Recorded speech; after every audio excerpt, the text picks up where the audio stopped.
মা শব্দটার মধ্যে প্রেম আছে। দেখুন, গর্ভে ধারণ করতে লাগে না। যশোদা কি গর্ভে ধারণ করেছে গোবিন্দকে? কিন্তু প্রেম কি এক কণাও কম আছে? কীর্তনের আসরে অনেক মা আমার বসে আছেন চোখের সামনে। কোন মাকে দেখে আমার মনে হলো আমি মা বলে ডাকি। আমি মা বললাম, সে তোমায় গর্ভে ধারণ করেনি, কিন্তু আমি মা বললাম। সে আমার গর্ভে ধারণ না করলেও সেই আমার মা। যদি আমার অনুভব তাকে মা বলে মানে, তাহলে সে গর্ভধারিণী না হলেও আমার মা। আর অনুভব যদি না মানে, মুখে আমি মা মা বলবো, মুখে আমি মা মা বলবো, কিন্তু অনুভব নাই আমার, তাহলে মা ডাকটা কলঙ্কিত হয়ে যাবে। নিতাই গৌর হরি বল। কি মা মা বললে তো সবাই কাছে আসে, কিন্তু সবার অনুভব তো সমান থাকে না। কেউ অনুভব নিয়ে মা ডাকছে, তার তার মা ডাক সত্যিকারের সার্থক, কারণ সে অনুভবে ডাকছে। অনুভব বড় ধন, অনুভব যার মধ্যে আছে। ভগবান তো দিয়েছে সবাইকে চোখ, হাত, নাক, কান, মুখ, কিন্তু সবার অনুভব সমান নয় বাবা। যে মালি মালাটা গাঁথে, সে যত্ন করলেই মালাগুলো গাঁথে। কিন্তু কি আশ্চর্যের কথা দেখুন, কোন মালা মন্দিরে স্থান পায়, ভগবানের গলায় মালা হয়। কোন গলা রাজনৈতিক নেতার গলায় মালা হয়। কোন মালা ফুলসজ্জার রাত্রে বরবধূর গলায় দোলে।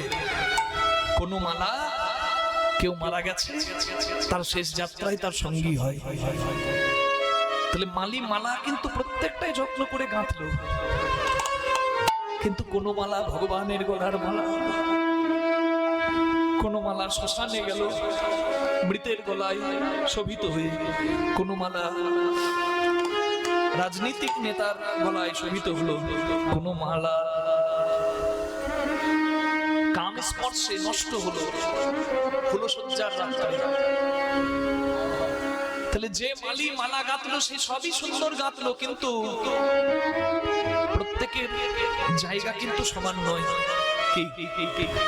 ঠিক তেমনি সুতো ধরে যিনি নাচায় পুতুল, কেউ হাসে কেউ হয় কাঁদিয়া। হ্যাঁ, হরে কৃষ্ণ।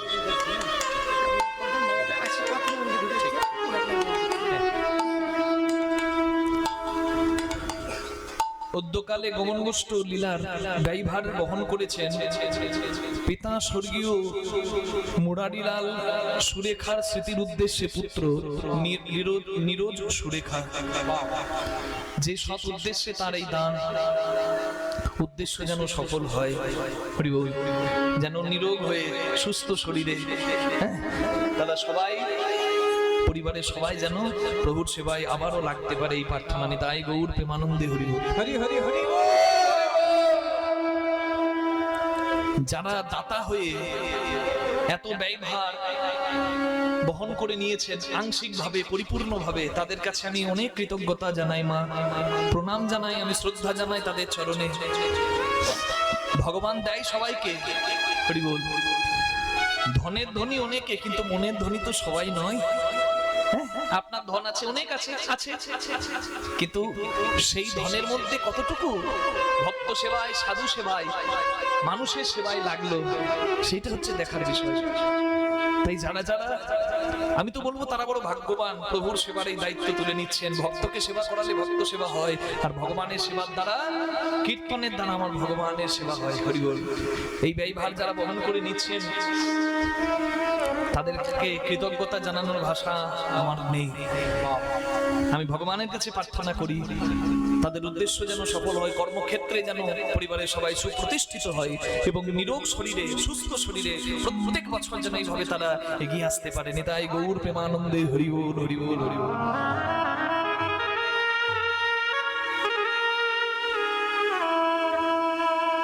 সুতো ধরে নাচায় পুতুল, কেউ হাসে কেউ হয় কাঁদিয়া ব্যাকুল। তাহলে যে মালি মালা গেঁথেছে, সে কিন্তু যত্ন করেই গেঁথেছে, কিন্তু কোন মালা মন্দিরে যাচ্ছে, কেউ শ্মশানে যাচ্ছে, কেউ বাসর ঘরে যাচ্ছে, জায়গা আলাদা। তিনি ভগবান আমাদের প্রত্যেককে যত্ন করেই গড়েছেন। কিন্তু দেখুন, আমাদের গতি কিন্তু সবার সমান নয়, কখনো এক হতে পারে না,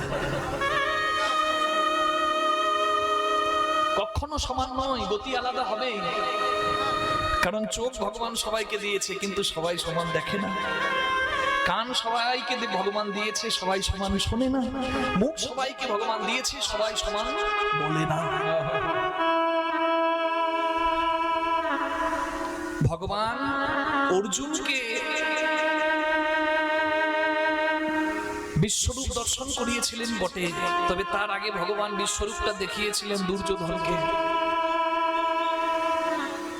কিন্তু দুর্যোধনের কৃষ্ণ দেখার অর্জুনের কৃষ্ণ দেখা সমান নয়। কুরুক্ষেত্রের যুদ্ধের আগে ভগবান এসেছিলেন দুর্যোধনের কাছে, দুর্যোধন তোমার ভাই, পাণ্ডবরা তোমার ভাই, 5 ভাইকে পঞ্চগ্রাম দিয়ে দাও, 5টি গ্রাম দিয়ে দাও, এত বড় যুদ্ধ হবে না, রক্ত পড়বে না, চোখের জল পড়বে না। তুমি পারো না, তুমি তো দাদা, তোমার অনেক বড় মন, তুমি দান করে দাও, এই যুদ্ধ পারো তুমি আটকাতে, তুমি দান করে দাও। দুর্যোধন বলছে বিনা যুদ্ধে নাহি দেব সুচাক্র মেদিনী, সূচের টকার মাটি দেব না। ওরা কত বড় বীর, যুদ্ধ করে ওদের অংশ ওরা নিয়ে যাক। আর তুমি যে আমাকে জ্ঞান দিতে এসেছো পাণ্ডবদের দালাল হয়ে, আমাকে জ্ঞান দিতে আসার যে কি পরিণাম হয় তোমাকে ভোগ করতে হবে। এত বড় সাহস তোমার, আমাকে জ্ঞান দেবে? এই কে আছিস? এই গোয়ালার বেটাকে বাঁধ তো এখানে। জগৎকে যে বেঁধেছে মা, তাকে দুর্যোধন বাঁধলো দেওয়ালের সঙ্গে, স্তম্ভের সঙ্গে। ভগবানকে বেঁধে দিয়েছে আর বলে আজ সারাদিন আমার ঘরে বাঁধা থাকো, আমাকে জ্ঞান দিতে আসা। দেখো কি পরিণাম। কৃষ্ণকে বেঁধে দিয়ে দুর্যোধন যেই না পিছু ঘুরেছে, সঙ্গে সঙ্গে যে কৃষ্ণকে পেছনে বেঁধেছে দেখছে সামনে বাঁশি হাতে সেই কৃষ্ণ দাঁড়িয়ে।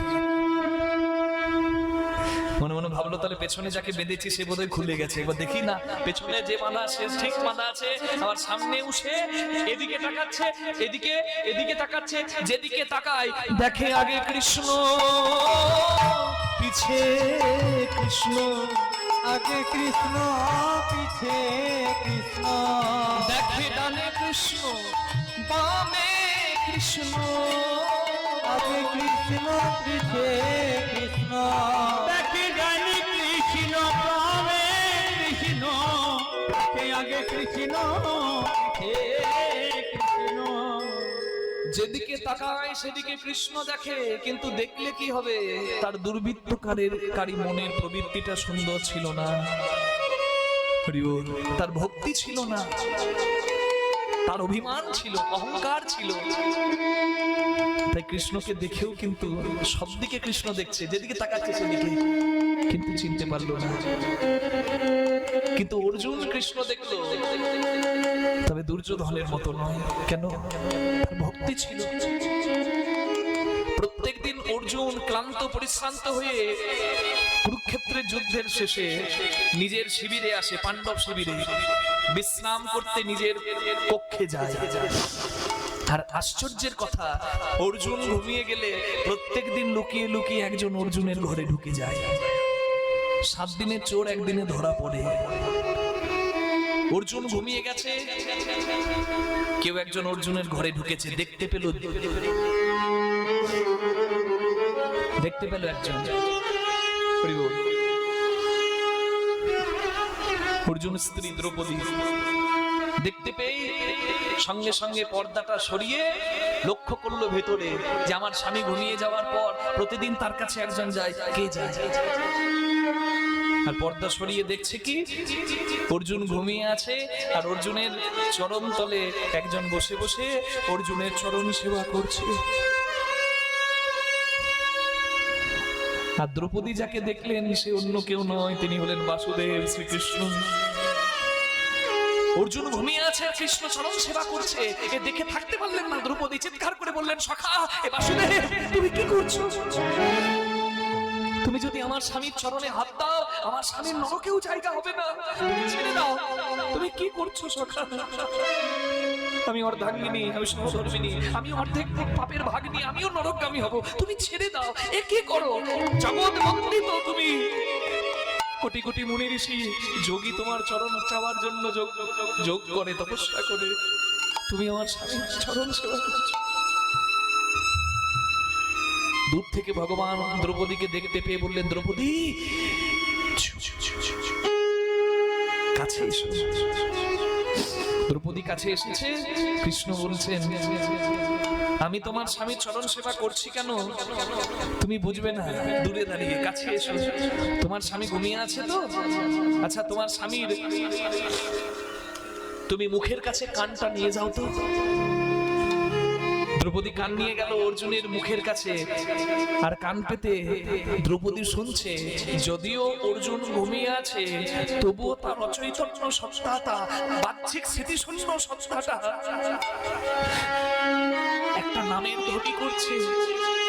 চোখ থেকে জল পড়ছে আর মুখে অর্জুনের একটাই নাম, কৃষ্ণ কৃষ্ণ কৃষ্ণ কৃষ্ণ কৃষ্ণ কৃষ্ণ কৃষ্ণ হে কৃষ্ণ কৃষ্ণ কৃষ্ণ কৃষ্ণ কৃষ্ণ কৃষ্ণ কৃষ্ণ হে কৃষ্ণ কৃষ্ণ কৃষ্ণ কৃষ্ণ কৃষ্ণ কৃষ্ণ কৃষ্ণ হে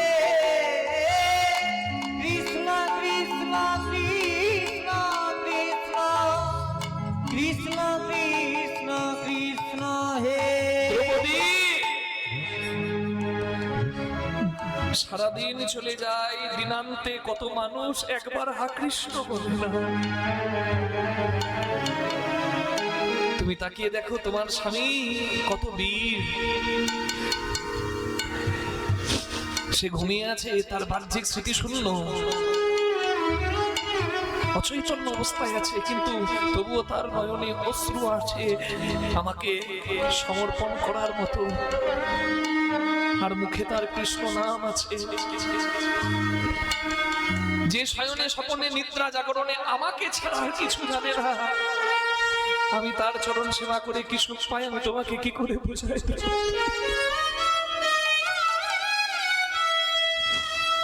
যে করে আশ করি তার সর্বনাশ, তথাপি যে না ছাড়ে মোর পাশ, আমি হই তার দাসানুদাস। দ্রৌপদী গো, আমি যে ভক্ত চরণ বড় ভালোবাসি, আমি চরণ ভালোবাসি, ভক্ত চরণ বড় ভালোবাসি, ভক্ত চরণ বড় ভালোবাসি, ভক্ত চরণ পাবা আমি অভিলাষী, ভক্ত চরণ বড় ভালোবাসি, আমার বড় অভিলাষী, ভক্ত চরণ বড় ভালোবাসি। ভক্তি যার ভগবান তার সর্বশাস্ত্রে কয়, ভক্তি না থাকিলে ভগবান দেখিলেও কি হয়। ভক্তি বড় ধন, ভক্তি যার ভগবান তার।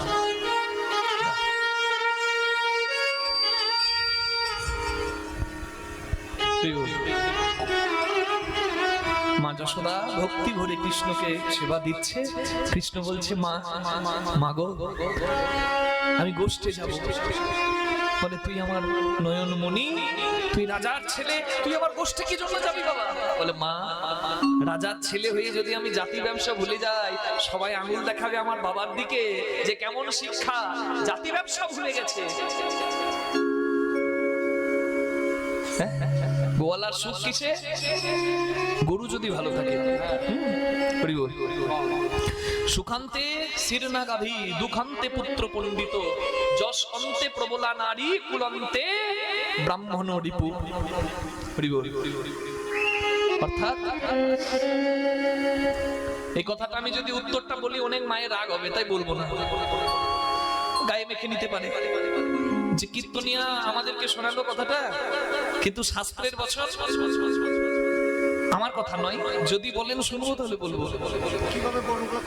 বাড়িতে সুখের দিন শেষ, এবার দুঃখের দিন আসছেন, বুঝবেন কি করে না? সংসারে যদি বাড়িতে যদি গরু থাকে, গোমাতা থাকে, যদি দেখেন রোগ ধরে যাচ্ছে, গরুটা রোগ ধরে যাচ্ছে, তার মানে জানবেন এবার সুখের দিন শেষ, এবার দুঃখের দিন আসছে। রাধে রাধে রাধে রাধে। আর আপনি বুঝবেন কি করে আপনার দুঃখের দিন শেষ, সুখের দিন আসছে? হরে কৃষ্ণ। সেটা বুঝবেন কি করে? হরি বল। সেটা বুঝবেন তখনই যখন দেখবেন আপনার সন্তান পণ্ডিত হয়েছে, আপনি ভালো রোজগার করার একটা এটিএম মেশিন বানিয়ে দিয়েছেন, সেখানে অন্য কেউ টাকা তুলছে আর আপনি চোখের জলে কাঁদছেন ঘরের দরজায় বসে, আগো ছেলে আমাকে দেখে না। তাহলে ওটা কোনোদিন সন্তান মানুষ হলো না। সন্তান কত টাকা রোজগার করছে, এখানে বাবা মায়ের সুখ নাই। সুখটা কিসে? সন্তান যদি জ্ঞানমান হয়, সন্তান যদি পণ্ডিত হয়, তাহলে বাবা মায়ের দুঃখের দিন ঘুচে। শ্রবণ কুমার বিরাট ধনী ছিল কি না সেটা অনেকে দেখে না, দেখতে যায়ও না, কিন্তু সে বৃদ্ধ মা বাবাকে কাঁধে নিয়ে তীর্থ ভ্রমণ করাবার জন্য বেরিয়েছিল। সন্তান জেনেছিল যে পিতা মাতার চরণ তলে সর্বতীর্থ। আমি মা বাবার শেষ ইচ্ছা যদি পূরণ করতে পারি তবেই আমার জীবন ধন্য। মা বাবাকে কাঁধে নিয়ে ঘুরেছিল। হরে কৃষ্ণ। একটা ইকো আসছে মনে হচ্ছে, দেখো তো। কথার সময় একটু বিভাবটা বা ইকোটা কম থাকবে, গানের সময় একটু দিলে হবে। জয় নিতাই, রাধে, হরে কৃষ্ণ। ঠিক আছে, গানের সময় একটু দিও, কথার সময় কম। রাধে। দেরি করো না মা। তাই গৌর প্রেমানন্দে হরি হরি বল, হরি বল। হরি হরি হরি বল। গতবার প্রথম আসা, গত বছর আমি এখানে আপনাদের চরণ সেবা করার একটু সুযোগ পেয়েছিলাম, আবারও এই বছর পেয়েছি। আর এই দাদা ভাইয়ের সঙ্গে তার মাঝে বহরমপুরে আমাদের অনেকবার দেখা, বহরমপুরে বিভিন্ন স্থানে গান করতে এসে বা দাদা ভাইয়ের বাড়িতেও আমি বিশ্রাম নিয়ে কালকে তবে কখনো এখানে আসা, একবারে দাদা ভাইয়ের সম্পর্ক হয়ে গেছে। তা আপনাদের এখানে আমি আসতে পেরেছি আবারও দ্বিতীয়বার। আমি অনেক ভাগ্যবান মনে করি নিজেকে মা। তা আপনাদের চরণ সেবা করার সুযোগ পেয়েছি। আপনাদের হাসি মাখা বদনগুলো দেখে এমনিতেই আমার প্রাণ জুড়িয়ে যাচ্ছে। তারপর সঙ্গে হরি কথা, একবারে মিলেমিশে একাকার। নিতাই গৌর প্রেমানন্দে হরি হরি বল। আপনারা সুস্থ থাকুন, আনন্দে থাকুন, আর বছর বছর এইভাবে আমার প্রভুর মহানন্দে হরিনাম সংকীর্তনে আপনারা অংশগ্রহণ করুন, এটাই প্রার্থনা থাকবে। নিতাই গৌর প্রেমানন্দে হরি বল, হরি বল, হরি বল। তাহলে বাড়িতে গোমাতা যদি রোগ ধরে যায়, গোমাতার যদি রোগ ধরে যায়, তাহলে সুখের দিন শেষ, দুঃখের দিন আসে, এটা ভেবে নিতে হয়। আর সন্তান যদি পণ্ডিত হয়, তাহলে দুঃখের দিন শেষ, সুখের দিন আসছে, এটা জেনে যেতে হয়। আর একটা হচ্ছে যশ অন্তে প্রবলা নারী। রাধে। এটাই গৌর প্রেমানন্দে হরি হরি হরি বল, হরি বল। যশ অন্তে প্রবলা নারী, এইটা বলবো না,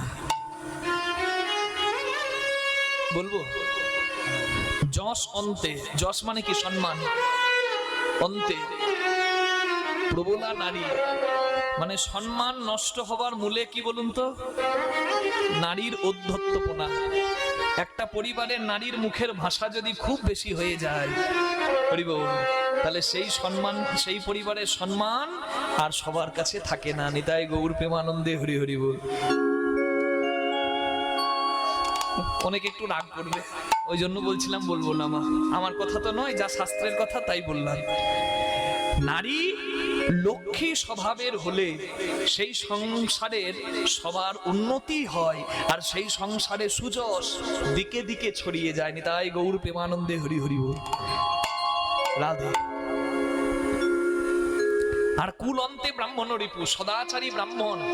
এখন তো ব্রাহ্মণ বৈষ্ণব নিন্দা চারিদিকে, শুনতেও ভক্তরা অনেকে ভালোবাসে। হ্যাঁ, কারণ কিছু কিছু ব্রাহ্মণের জন্য সব ব্রাহ্মণের বাবা নিন্দা হয়ে যায়। কিছু কিছু ব্রাহ্মণ তো আবার পৈতে খুলে আম গাছে টাঙিয়ে রেখেছে, মদ গিলছে, গাঁজা গিলছে, ভাঙ গিলছে, আর পড়ে আছে রাস্তার ধারে, টলিতে করে চাপিয়ে দিয়ে তাকে ঘর পাঠিয়ে দিতে হয়। তাহলে সে কি ব্রাহ্মণ? সে কি সম্মানের যোগ্য?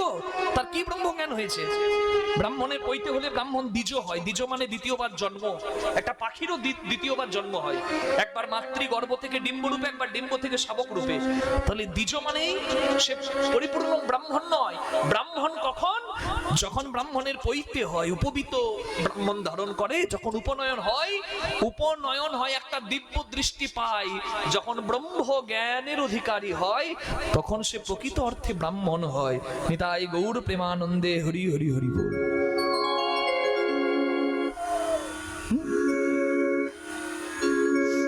সংস্কারে ব্রাহ্মণ হয় রাজি। আমরা ব্রাহ্মণ সন্তান বলতে পারি, কিন্তু প্রকৃত ব্রাহ্মণ বলতে গেলে দেখতে হবে তার সংস্কার তার মধ্যে বিদ্যমান কিনা, তার ব্রহ্ম জ্ঞান তার মধ্যে বিদ্যমান কিনা। হরি বল। এটাই গৌর প্রেমানন্দে হরি বল হরি বল হরি বল হরি বল। গোয়ালার সুখ গরুতে। আমি যদি না যাই, জানো তো ধবলি, শ্যামলি, লালি, পিয়ালি, মঙ্গলি, ওরা কারোর কথা শোনে না, আমার কথা শোনে। আমি যদি না যাই, ওরাও যাবে না, ওরা না খেয়ে কষ্ট পাবে মা। তাই বলি শোনো, হলোকা তিলকা ভালে বনমালা দেহ বলে, অলোকা তিলকা ভালে বনমালা দে মা গলে, সিংহা বেত্র বেনু দেহ হাতে মা গো, গাবে তো বেনু দে মাহাতে মাগো, বিশাল অর্জুন যান সোনাদি অংশুমান, সোনাদি অংশুমান, সুদাম সুদাম দাম সুবলাদি অংশুমান, সিদাম সুদাম দামে সুবল আদি অংশুমান, দাঁড়িয়ে সবাই রাজপথে মা গো, দাঁড়িয়ে সবাই রাজপথে মা গো, দাঁড়িয়ে সবাই রাজপথে মাগো, সাজাইয়ে দাও মা, সাজাইয়ে দাও মা, সাজাইয়ে দাও, সাজাইয়ে দাও মা, যাবো আমি সবার সাথে, সাজাইয়ে দাও মা, যাবো আমি সবার, আমায় বেত্র বেনু দাও মা, যাবো আমি সবার সাথে, যাবো আমি সবার সাথে, তো বেনু দাও মাহাতে, যাবো আমি সবার সাথে, তো বেনু দাও মাহাতে, যাবো আমি সবার সাথে, তো বেনু দাও মাহাতে, সাজাইয়ে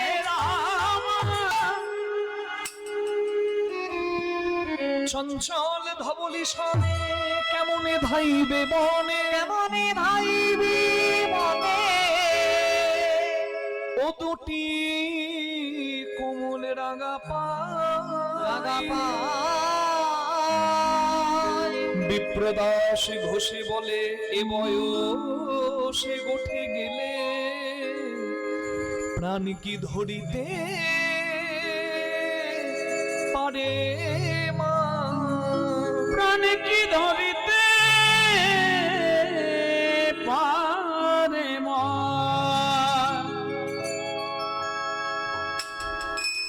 যশোদা কৃষ্ণের কথা হচ্ছে, ঠিক এমন সময় এসে গেছে কে? আহা শ্রীরাম যা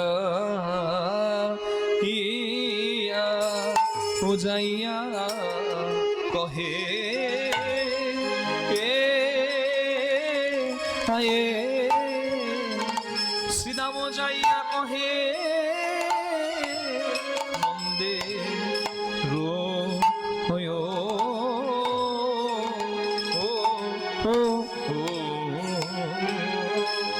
নন্দের নন্দনা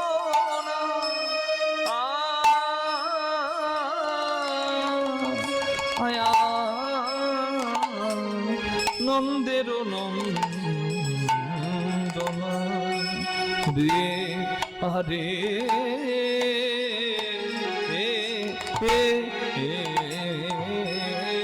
বলে তুই কি গোঠে যাবি